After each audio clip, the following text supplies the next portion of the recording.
Hola, buenas tardes. Pertenezco al equipo 9, que está formado por Delia Carolina y Omar, y su servidor Manuel Emilio. Pasaremos a hablar acerca del pensamiento social y la influencia social. Este es un tema de psicología. Hablaremos acerca de los significados, las ideas y algunos de sus términos que se emplean dentro de este tema.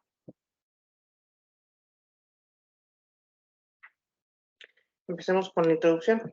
Y la primera que nos debemos de preguntar es, ¿qué es la psicología social? Bueno, la psicología social es el estudio científico de cómo los individuos se comportan, piensan y sienten en situaciones sociales. Estos pueden estar limitados en grupos chicos, sociales, o también puede ser a gran escala como colonias, municipios, estados, países. Eso va siendo a escala.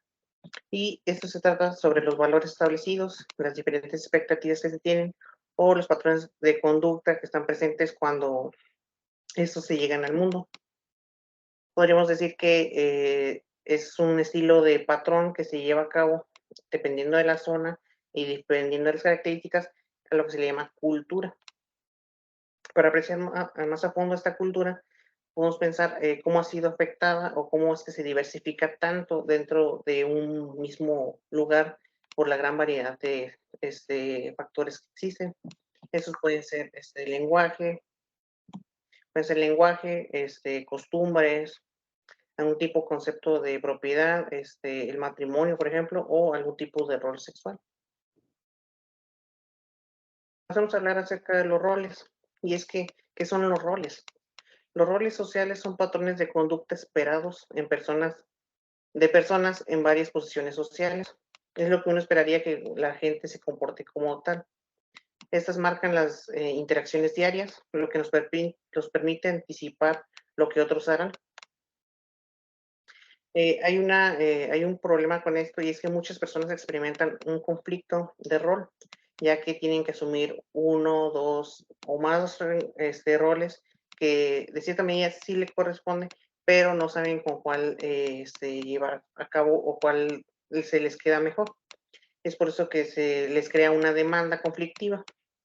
Un ejemplo, aquí marcamos un maestro que debe reprobar a la hija de un amigo cercano, una madre que tiene un trabajo que tiene de tiempo completo y un entrenador de fútbol, soccer cuyo hijo está en el equipo, pero no es muy buena atleta. Aquí podemos observar que teniendo un papel como maestro, como madre, tener que hacer una acción que nos pertenece, pero no la estamos realizando adecuadamente. Ese conflicto interno que se tiene con los roles. ¿Eres buena persona o eres buen padre o eres algo? Pasemos al siguiente tema. Para esto se llevó a cabo un experimento. Es un estudio clásico realizado por Philip Zimbardo y sus estudiantes de la Universidad de Stanford. Este mostró cómo los ambientes sociales afectan nuestra persona y nuestra conducta.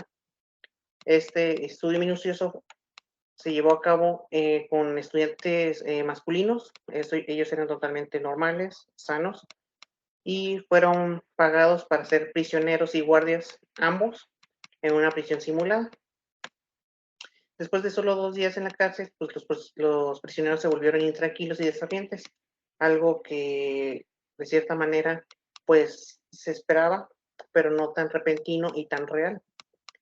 Y cuando se preparaba, por así decirlo, una escena de disturbio con guardias y prisioneros, se salieron las cosas de control, donde los guardias sometían de forma brutal o imponían castigos muy duros a los prisioneros, sabiendo que ambos eran, por así decirlo, actores. Por lo que después de varios días, después de 6 días, perdón, tuvieron que ser cancelado el experimento, ya que era muy real o esta, esta personificación de un prisionero y un guardia. Pasamos a hablar qué se esperaba o qué es lo que qué había ocurrido. Y es que aparentemente los roles sociales asignados como prisionero y guardia fueron tan poderosos que días después 6 realmente se volvieron realidad, a pesar de que ambos, tanto prisionero como guardia, era, estudiante. Muchos no podían creer la conducta como prisionero de por qué me sentía así, y también de los, guardias, cómo es que pude ordenar eso, o cómo es que fui tan malo. Prácticamente, los traté como si fueran nada, fueran ganado o alguien más. Pasemos a hablar acerca de la estructura grupal y la cohesión. Y es que estas son 2 dimensiones importantes dentro de cualquier grupo. Empezamos hablando de la estructura grupal. Y es que esta consiste en una red de roles, algunas vías de comunicación o el poder dentro de un grupo. Es, por así decirlo, la jerarquía dentro de un grupo social. La cohesión del grupo se refiere al grado de atracción entre los miembros de un grupo o la fuerza de su deseo para mantener dicho grupo. Dependiendo de que también se lleven, el grupo también puede depender de cuál es el objetivo que se tiene en conjunto para llevarlo a cabo. Y es que la cohesión del grupo es la base para mucho del poder que los grupos ejercen sobre nosotros. Las terapias grupales, algunos tipos de negocios, equipos de deporte o algunas similar, buscan incrementar la cohesión para llevar a cabo una meta en común, ya que esto ayuda a trabajar a las personas de mejor manera juntas. Pasemos a hablar acerca de los grupos de pertenencia. Y es que la cohesión, lo que mencionamos anteriormente, es particularmente muy fuerte en los grupos de pertenencia, donde una persona se siente identificada, siente que encaja perfectamente con la mayoría de la gente. Normalmente estos grupos de pertenencia son definidos por una combinación de dimensiones sociales prominentes, como algunos ejemplos, como bien siendo la edad, la educación, religión, algún tipo de ingreso o pensamiento político, género o incluso la orientación sexual. Hay algunas otras características que hacen que uno sienta que pertenece a un grupo y muchas más. Pasamos a hablar del estatus. Y es que el estatus es la posición social de una persona dentro de los grupos que determinan su estatus o su nivel de poder social. También se le da la importancia, ya que un estatus más alto otorga privilegios y uno más bajo no los otorga. También existe el respeto, ya que la persona de alto poder o de gran estatus se le tiene mayor respeto. Otra característica son las normas. Y es que una norma es un estándar ampliamente aceptado para una conducta, una conducta apropiada. Se basan generalmente en las percepciones de los que algunos piensan y otros hacen. Ahora pasamos a hablar acerca de la formación de ciertas actitudes. Y es que cómo se adquieren dichas actitudes de las personas. Hay varias formas, las principales son por el contacto directo, por así decirlo, la experiencia personal, algún acercamiento con ese tipo de actitud, el condicionamiento azaroso, que es el aprendizaje que se toma del lugar donde se estuvo o alguna razón en específico. La interacción con otras personas a través de, puede ser de parecida a la primera, que es la experiencia, o la discusión, el habla, o otros tipos de métodos. La membresía grupal, que es la presión para poder adaptarnos y entrar dentro del grupo. La crianza infantil es una de las más fuertes, ya que a partir de ahí se adquieren la mayoría de las actitudes que que agarra una persona desde niño. Y por último, los medios de información, como lo viene siendo el Internet, noticias, periódicos, ese tipo de cosas que nos dan ciertas actitudes con temas relacionados socialmente con otros grupos sociales. Pasemos a hablar acerca de las actitudes y la conducta. Y es que muchas veces hay una gran diferencia entre la conducta y la actitud. Principalmente las actitudes son sostenidas en privado y en conducta pública. Y las barreras a la acción típicamente se caen cuando una persona mantiene una actitud con convicción y las actitudes sostenidas con convicción pasional generalmente llevan a grandes cambios en la conducta personal. Esto hace referencia a que aquellos que tienen una conducta, por así decirlo, generosa o pasional, tienden a representarla como su actitud. Y vamos a pasar acerca de la medida de la actitud, y es que cómo se miden las actitudes. Hay varias formas, normalmente es la escala de actitud, que consiste en declaraciones que expresan varias posibles visiones de un asunto. Hay algún ejemplo, por ejemplo, aquí tenemos la medicina socializada podría destruir el cuidado de la salud en este país, o este país necesita un programa de cuidado de la salud. Depende mucho el punto de vista que se le dé.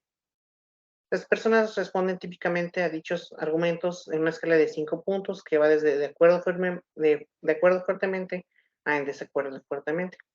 Pasando por el desacuerdo, me encuentro neutro o en nulo, y por ahí paso. Se combinan dichos resultados de los de ambos asuntos, y así podemos aprender si una persona acepta o rechaza un asunto en particular. Esto se va descartando y se va midiendo en una escala de 1 al 5. Esto cuando se hacen estos tipos de encuestas públicas, las escalas de actitud pueden brindarnos, perdón, información muy útil acerca de sentimientos o grandes segmentos de la población, qué es lo que miden, qué es lo que hacen o cuáles son los patrones de la cultura o de las actitudes que pueden llevarse a cabo. Pasamos a hablar acerca de la persuasión. ¿Qué hay con respecto a los anuncios? Y hay otros tipos de intentos directos por cambiar actitudes y qué tan efectivos pueden ser.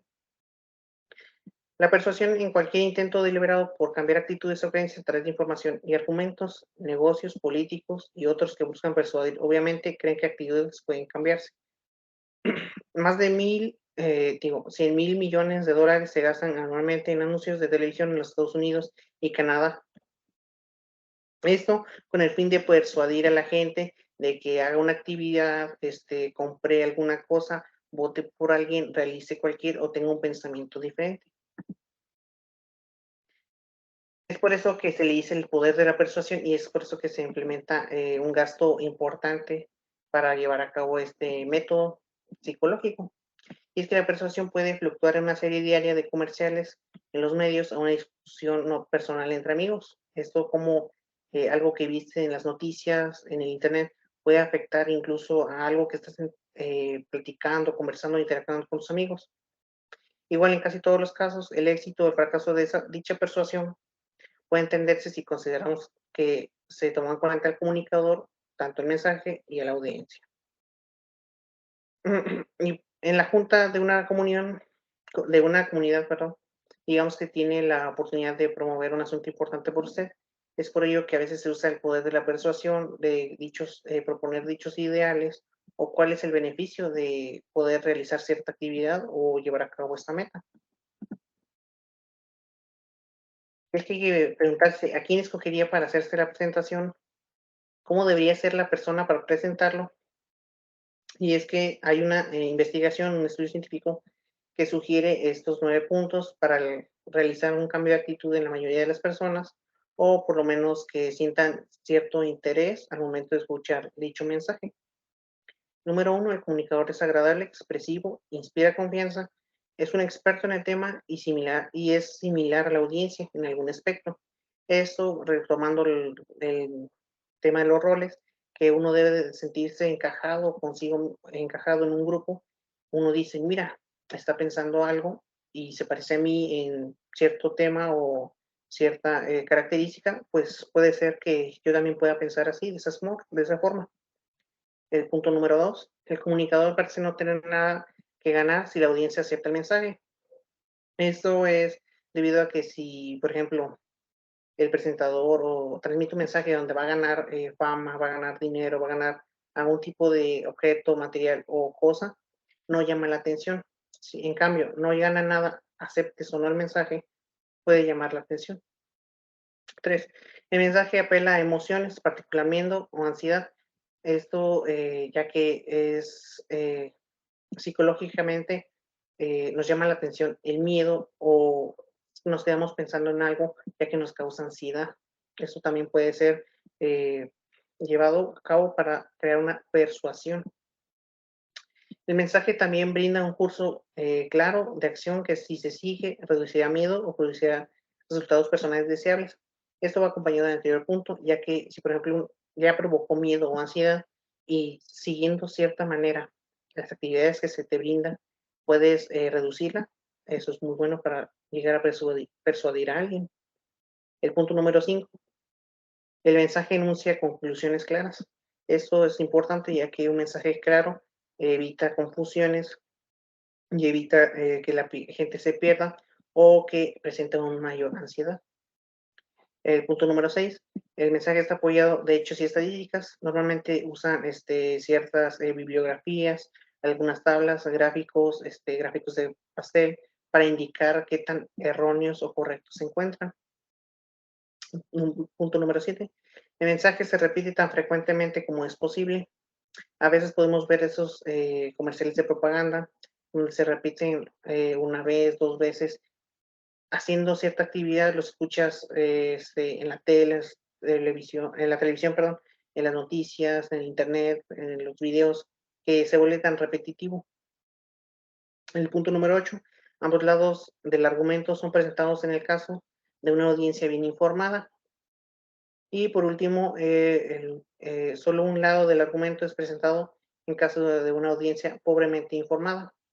Esto debido a que se prefiere mantener el lado que favorece al persuadidor y poder llamar la atención de la información que les interesa que les llame la intención.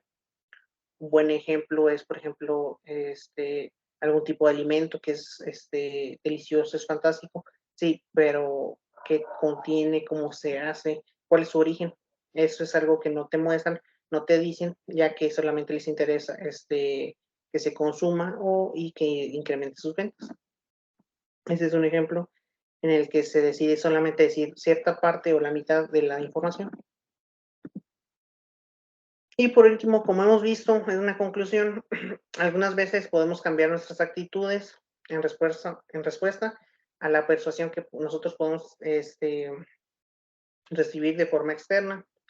Sin embargo, algunas veces el proceso interno de disonancia cognitiva puede también llevar a un cambio de actitud. Esto se refiere a que no solamente puedes cambiar externamente por anuncios, por publicidad, por diferentes roles, sino que uno mismo puede cambiar dicha actitud, algo que no le gusta de él, puede mejorarse y llevarse a cabo.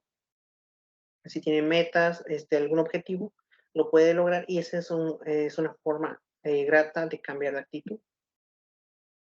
Esto sería todo por nuestra parte. Muchas gracias por su atención.